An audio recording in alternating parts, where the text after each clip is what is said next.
everyone, it's Robin and welcome back to my channel. I know it's been like forever. Reports of my death have been grossly over-exaggerated. I am still here. I'm very active on social media, so if you haven't, if you're not like on my Instagram, which is RobinA11, or I'm on Facebook and stuff. If you're not there, then yeah, you've probably wondered where the heck I've been. And the the answer to that is I have just been avoiding making videos. I can feel your judgment from here, and it hurts, but that's just I don't even have a good excuse. My first bit of an excuse for like December was that I had my kids home, and making videos and uploading them with them in the house is absolutely just impossible. And then it was, getting back in the swing of things with school, and then we've been back-to-back like orthodontist appointments and it's just because Anyway, so I feel like I'm way too far into December really, that's what I'm talking about. I'm too far into January to even talk about the, like the most used bags of 2014 or my December favorites. Like that ship has sailed and I was not on it. So one of the questions that I have gotten a lot and I've noticed recently, I feel like I talk about my Birkin a lot, and I don't mean to. I love it, don't get me wrong, and I will happily talk about it all the time, all the damn time, but I don't mean to make videos about it, like braggy videos.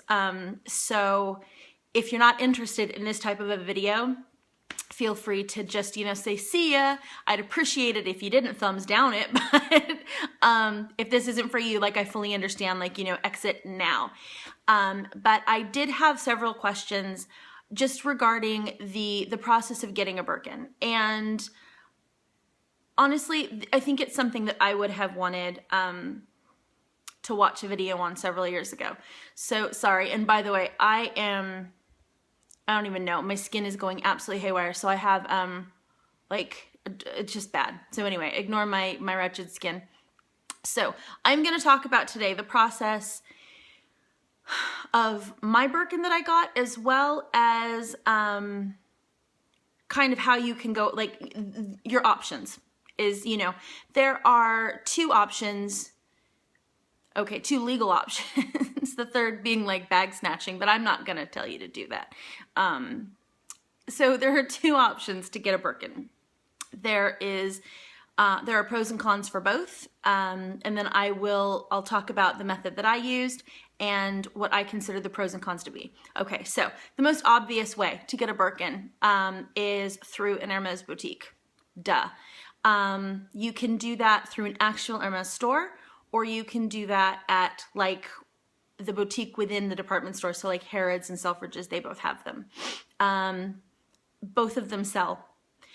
You cannot get them through duty free. So if you think you're gonna score one at duty free, don't, because they don't carry Birkins or Kellys at duty free. If you're looking to get like, like a discounted click or a scarf or an Evelyn, like rock on, get your discount, but you're not gonna get a Birkin at duty free. So just, save your air miles and look elsewhere. Okay, so boutique.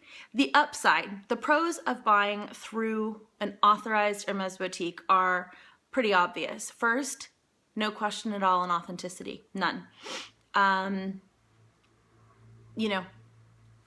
That's pretty self-explanatory. The second is it's going to be brand new, and chances are you're going to be the only person who's really handled it since it was packed up and sent from France. So there won't be any, nicks and dings and scratches and, what have you. Those are the upsides.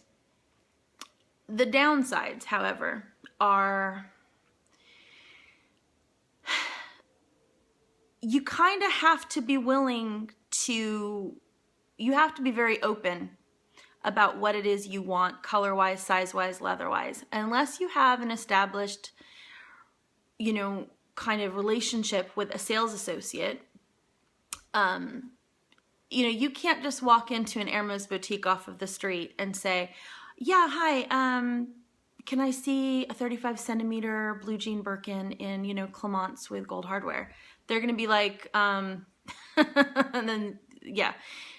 You know, it's not like Louis Vuitton where they have, you know, 50 Speedies in the back. You know, these are handmade bags, and they don't always even have them in stock. And when they do, they get, you know, like maybe one or two, you know, maybe more at a time.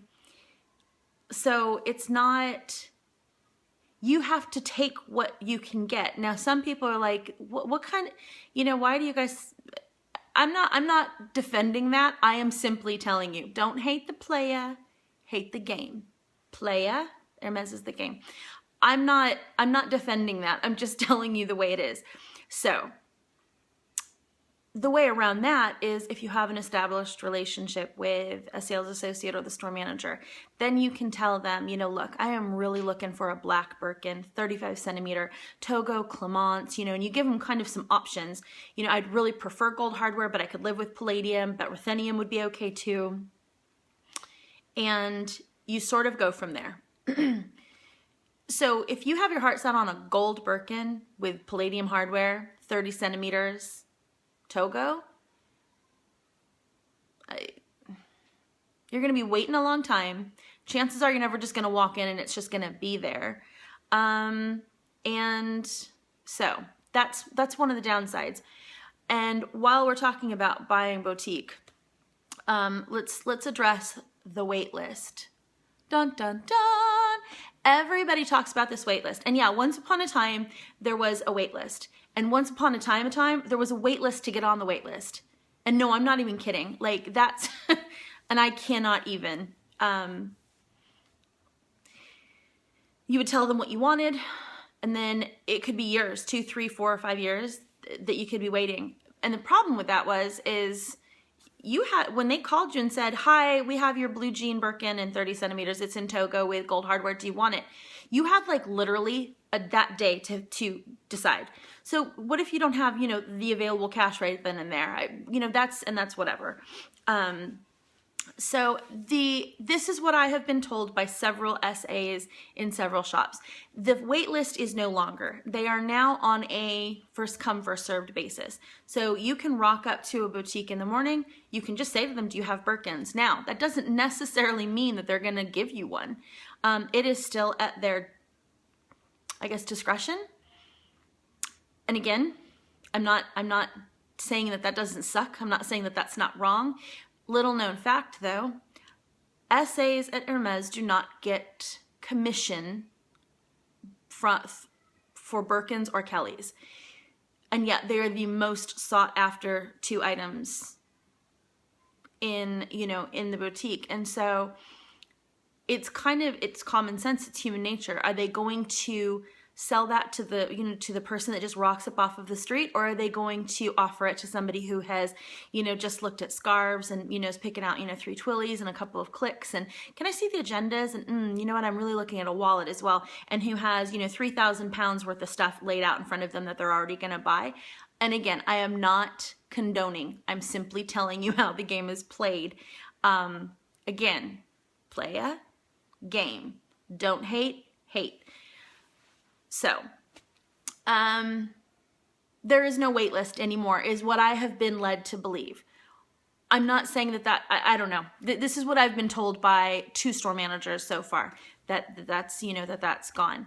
The other question is, can you increase your chances of being offered a Birkin by buying other bags and other items? Absolutely. When you are a face that they recognize, or when you walk in and you already have, something Hermes on your arm, chances are they're going to see you as a regular customer and they will treat you accordingly. I don't necessarily know that that's wrong. I don't know. That's a debatable one. But I can tell you that if I go into an Hermes boutique and I'm carrying my Birkin, I have been offered Birkins before. Just recently, like, oh, I have a couple of bags in the back that perhaps you might, perhaps Madam would like to see. And yeah, I'm not looking for a crocodile Birkin today for, like 32,000 pounds, but thanks so much for thinking of me. And I joke around, like, ooh, no thanks, I appreciate it, but Okay, so that's kind of, in my experience, that's how the boutique experience works, getting a Birkin. The other way you can pick up a Birkin is through the Preloved route. Now, contrary to popular belief, chances are you are not going to grab a bargain. 9 times out of 10, a Birkin on the Preloved or secondhand market will be more expensive than if you purchased it in the boutique. So I had somebody make some really snide, like crappy comment in, my comments about, like, oh, I was too broke to go in and buy a new Birkin, so I had to buy one used. And I actually paid roughly $3,000 more to buy it pre-loved, 10 years old, than if I had bought it in the boutique. And that is because when you buy pre-loved, you have the ability to get exactly what it is you want. You're not just trying to get your hands on a Birkin, you're trying to get your hands on the Birkin. So I didn't just want a Birkin for the sake of having a Birkin. And if you do, you need to re-examine your life a little bit. It's just a bag. It's a great bag, but it's just a bag. I'm not going to get into why I wanted my Birkin, that I love the history of the company and that, I love the shit, whatever. But I specifically wanted Potiron. Orange in a pinch, but I really wanted this specific orange. I really wanted a 35 centimeter. I really wanted palladium hardware. I couldn't even believe that I got lucky enough to get the particular leather that I got. So you are paying for the luxury of basically putting in your order and getting exactly what it is you want, and not just getting whatever is, you have been lucky enough to get offered. So yeah, this whole, you're not going to get a deal. It's not like getting, like a Speedy or something on, on eBay, secondhand, where the, the handles have patinaed and all that. And so you're going to get, $300 or $400 off of it or whatever. No, you're going to pay more 9 times out of 10. And that's for like a used Birkin. If you are lucky enough to find one that's on the secondhand market that's brand new, like I've seen them go for $18,000 and $20,000 and they sell.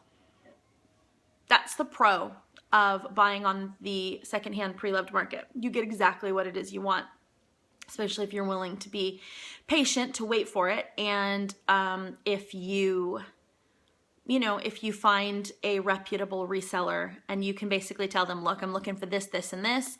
If you do come across it, if we can just bypass eBay, that would be fantastic.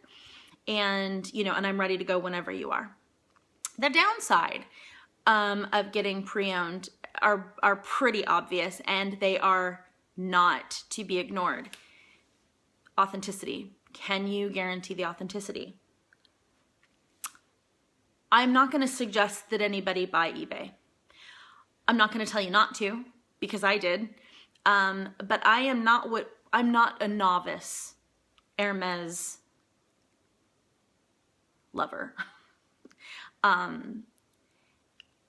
And so I was very, very, very confident that the bag that I purchased was authentic. There are several kind of hallmarks of authenticity to look for. I hesitate to share them because the more information that's put out there about authenticity and what to look for, the more information we give the people that make the fake bags, the super fakes. And they're out there, you guys. There are bags that are out there that fool even the most seasoned craftspeople within the boutiques. There have been times that I know that Claude from New York, who I think just retired recently after like 30,000 years with their Hermes, their in-house their in-house fixer man. There have been bags that have even fooled him. So they are out there, you guys. There are, and they're expensive. And so, yeah, buying pre-loved comes with a very real risk. Now, there are authenticators out there that you can do a few things. You can send them pictures, and they can usually tell you from certain pictures, and they'll ask you for certain shots. And then there are also, you know, situations where you can say, okay, look, you kind of do an escrow situation, and you say, okay, I want the bag to be sent to this authenticator for in-person authentication. And then if it's a go, they will send it back to you, and then, you know, we can complete the deal. If a seller is not willing to do that, red flag. If a seller is not willing to give you 163 detailed pictures of exactly what it is you're looking at, red flag. This is not a $700 mistake. If it's a mistake, this is $10,000. If you know, if they're not willing to send some extra pictures for 10 grand, then keep moving on. You'll find your bag. So when I purchased mine, I did get it off of eBay. The seller, I think it was something silly, like 27 pictures. And she would take a picture of an area on the bag that's like an inch across, but the picture of that inch would be this big. You're either real confident in your fake, or you have nothing to hide. In this case, I knew for a fact she had nothing to hide. Not only that, I was kind of on a winner because of the leather of my bag, the Chef de Coromandel. That's a real hard bag to fake. That leather is just, you can't really fake that leather, is what it boils down to. So, yeah. So I was already, you know, I was confident already, but then, you know, that was kind of brought to my attention when there was, you know, that, should I do it? Somebody was like, dude, come on. So, so those are kind of your two options, for buying a Birkin. Those are the pros and cons. I will not suggest that anybody buy secondhand, simply because I cannot be responsible for a $10,000 mistake for anybody, or a 10,000 pound mistake. I would feel absolutely awful if somebody was like, well, Robin said it was fine. I didn't say it was fine. I said that there are many of us that have absolutely perfect, flawless experiences. And then I've seen people have huge mistakes. The upside of doing it on eBay is the buyer protection.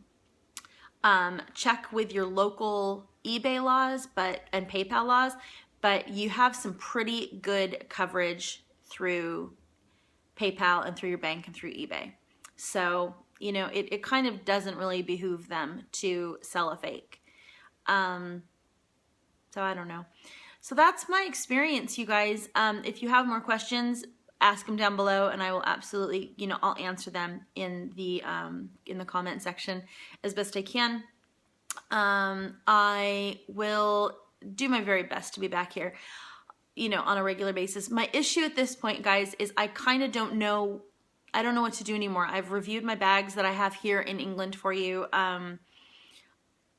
So I don't know, you know, I am in the process of redoing my makeup / handbag storage in my bedroom. So when that's done, I will do a quick review of that and kind of walk you through what I did and my new storage situation. Other than that, I guess I could do like an updated click collection, an updated scarf collection. I mean, I don't know. What do you guys want to hear about? You know, do you want to just be like, no, Robin, really, it's okay, we're fine? Or, you know, like, I kind of like to think that you guys are, you know, crying hot, salty tears into your pillow every night, you know, because I just haven't been here. So anyway, yeah, that's my experience. And if I can answer any other questions, please feel free. Let me say here and now, I cannot authenticate a bag for you. I'm not a professional authenticator. Am I capable of? Yeah. Will I? No. I can, but I won't. I can't be responsible for that, you guys. That's just, if you sent me a link, I would tell you my opinion, but I can't give any kind of guarantee, that sort of a thing. So just, I would really rather you not put us both in that situation. But yeah, other than that, and oh, and really quick, if you are a follower of B Rachel, well, she has big news. So I will talk with you all soon. Take care. Bye.